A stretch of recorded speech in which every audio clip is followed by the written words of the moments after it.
કરીએ જૂનાગઢની, જ્યાં જૂનાગઢના માંગરોળ તાલુકાની બામણવાડા પ્રાથમિક શાળામાં શિક્ષકે વિદ્યાર્થીને નિર્દયતાથી માર મારવાનો બનાવ સામે આવ્યો છે।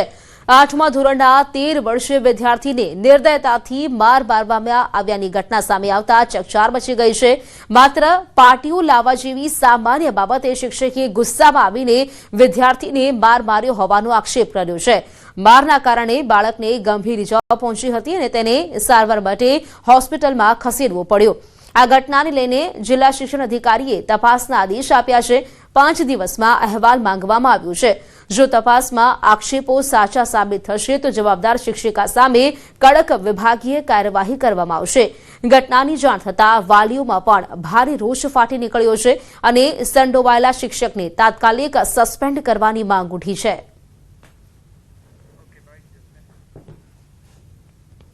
આની ટીચરે મને પાટિયું માર્યું તો હું પાટિયું લઈને પેપર બતાવવા ગયો ત્યારે ને લોહી નીકળ્યું તેને પોતું મારીને મને બેસાડી દીધો એની ખુરશી ત્યાં મને પાટો વારી દીધો। આ વિશાખ મારી પાસે બેસી ગયો અને મેં એને મારી દીધું કે પાટિયું કે લાગ્યું નથી, મેં લોહી નીકળ્યા મેં એને પાટો વારી દીધો।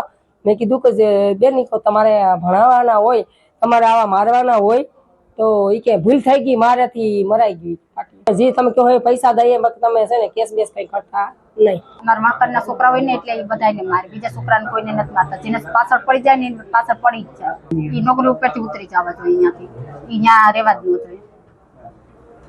તો આને માર્યો, કાલે હવે તો બીજા છોકરાઓને મારે ને। અમારા દ્વારા આજે જ અત્યારે જ તાલુકા પ્રાથમિક શિક્ષણ અધિકારી અને એની ટીમને આ બાબતની તપાસ કરવા માટે અને ખરેખર શું ઘટના બની છે એ તપાસ કરવા માટે એમની ટીમને મારા દ્વારા સૂચના અપાઈ ગયેલ છે અને દિન 5માં એનો આખો તપાસનો હકીકતલક્ષી અહેવાલ છે એ પહોંચાડવા માટેની સૂચના અપાઈ છે। અને બીજું કે જો બાળકને આ રીતે એમના દ્વારા કોઈ માર મરાયો હશે તો એ બિલકુલ ચલાવી લેવામાં નહીં આવે। રાજકોટના જેતપુરમાં યુવક પર હુમલો કરવામાં આવ્યો। કાર પાર્કિંગ બાબતે યુવક પર હુમલો કર્યાની ઘટના સામે આવી છે। મહાવીર કુરિયરના સાગરીતોનો આતંક સામે આવ્યો। યુવાનને જાહેરમાં ફટકાર્યો હોવાની આ ઘટના છે। મારામારીની ઘટના સીસીટીવી કેમેરામાં કેદ થઈ છે। કરણ આશરા નામના યુવાનની દુકાનના શટર પાસે મહાવીર કુરિયરવાળાએ પોતાની કાર પાર્ક કરી હતી।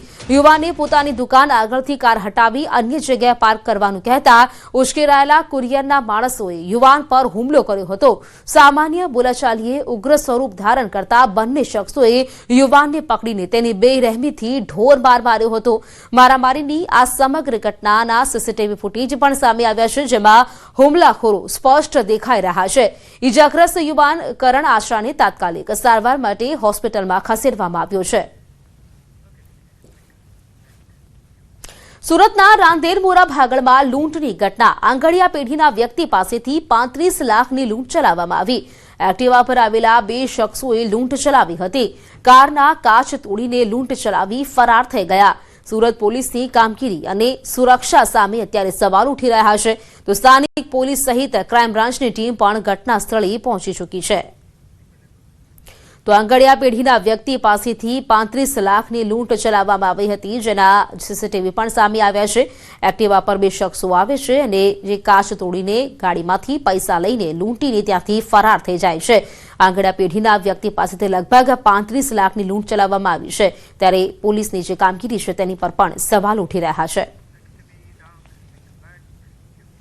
ડાંગમાં વન વિભાગ અને પોલીસનું સંયુક્ત ઓપરેશન। તાજેતરમાં વનકર્મીઓ પર થયેલા જીવલેણ હુમલાની ઘટનાઓને ગંભીરતાથી લઈને કોમ્બિંગ પેટ્રોલિંગ કરવામાં આવી રહ્યું છે। આ કોમ્બિંગ દરમિયાન મળેલી બાતમીના આધારે મધરાત્રે ઓપરેશન પાર પાડવામાં આવ્યું। સંયુક્ત ઓપરેશન દરમિયાન લાકડા ચોરી થતા હોવાની જાણ થઈ છે।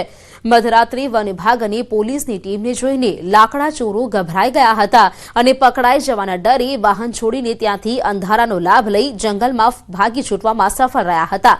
તપાસ દરમિયાન સ્થળ પરથી એક શંકાસ્પદ ગાડી મળી આવી હતી, જેમાં તપાસ કરતા બિનવારસી હાલતમાં સાગના લાકડાઓ મળી આવ્યા હતા।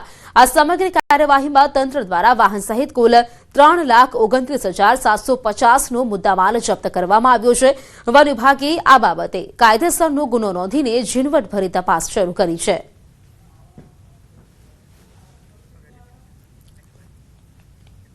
અમદાવાદ મનપાના બજેટ સત્રમાં હોબાળો થયો. વિપક્ષ કોર્પોરેટર રાજશ્રી કેસરીએ વીએસ હોસ્પિટલ રિસર્ચ કૌભાંડ મામલે આકરા પ્રહારો કર્યા. જવાબદાર તબીબોએ 18 કરોડની સામે માત્ર 34.93 લાખ રૂપિયા જમા કરાવ્યા હોવાનું નિવેદન આપ્યું. હોસ્પિટલના પેશન્ટ લિસ્ટમાંથી એક જ વ્યક્તિ પર 7 વખત ટ્રાયલના પુરાવા મળ્યાનો તેમણે આક્ષેપ કર્યો. આ તરફ સ્ટેન્ડિંગ કમિટી ચેરમેન દેવાંગ દાણીએ તમામ આરોપોને ફગાવ્યા છે. તેમણે કહ્યું છે કે અત્યાર સુધીમાં 38 લાખ રૂપિયાની રકમ રિકવર કરાઈ છે. રાજશ્રી કેસરીએ દર્દી ઉમંગ જૈન અંગે કરેલા આક્ષેપો તદ્દન ખોટા છે. પાલનપુરના જે દર્દીના મોતનો આક્ષેપ છે તે જીવિત હોવા અંગે તેમણે માહિતી આપી. દર્દીઓના મોત થયા છે એમાંથી મેં ઉમંગ નાયકની રજૂઆત કરી છે કે જેની આગળ વીએસ હોસ્પિટલનું આઉટ પેશન્ટની ડાયરી છે અને આઉટ પેશન્ટમાં ક્લિનિકલ ટ્રાયલ લખેલું છે, છતાં પણ લોકો માનવા તૈયાર નથી. આ વસ્તુ બતાવે છે કાં તો આ વીએસ હોસ્પિટલની આઉટ પેશન્ટની ડાયરી ખોટી છે, કાં તો વોટ્સઅપ કોલ ખોટો છે. કોંગ્રેસના કોર્પોરેટર દ્વારા જે આક્ષેપ કરવામાં આવ્યો હતો ક્લિનિકલ ટ્રાયલની અંદર, તો જે વાત કરવામાં જે બે વ્યક્તિના નામ કહેવામાં આવ્યા હતા એની અંદર વાત કરવામાં આવે તો રિફાકત અલી સૈયદ વાત કરીએ કે વાત કરવામાં આવી હતી રૂબરૂ અને વોટ્સએપ કોલ દ્વારા આપણે વાત કરીએ કે ડૉક્ટર દ્વારા. પરિણામે હાલ આ પાલનપુર ખાતે પોતે જીવિત અવસ્થામાં છે. આમ સત્યથી ટોટલી આ વિપરીત આક્ષેપ છે, ખોટા આક્ષેપ છે. જે કોંગ્રેસના કોર્પોરેટર દ્વારા આજે બજેટ કોડની અંદર જે ખોટા આક્ષેપ કરવામાં આવ્યા એ ટોટલી સત્યથી વિપરીત છે. તો રાજકોટમાં છેલ્લા 3 મહિનાથી ગાજી રહેલા મેગા ડેમોલિશનની શરૂઆત થવા જઈ રહી છે. જંગલેશ્વર વિસ્તારમાં આગામી 23 ફેબ્રુઆરીથી પ્રથમ તબક્કાનું ડેમોલિશન શરૂ થશે. પ્રથમ ફેઝમાં 15 મીટરના ટીપી રોડ પર આવેલા 1400થી વધુ ગેરકાયદે દબાણો પર બુલડોઝર ફેરવવામાં આવશે. ડેમોલિશન પૂર્વે મનપાની ટીમો દ્વારા લોકોને જાતે દબાણો દૂર કરવા સમજાવવામાં આવી રહ્યા છે.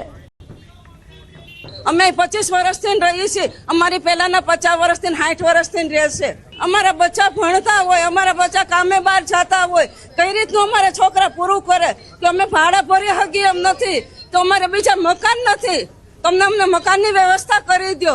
3 દિવસમાં ખાલી કરવાની છે. અમારે ક્યાં જવું? અમે ઘરમાં 12 જણા રહીશી, તો આ 3 દિવસમાં અમારે ખાલી કરીને જવાનું ક્યાં?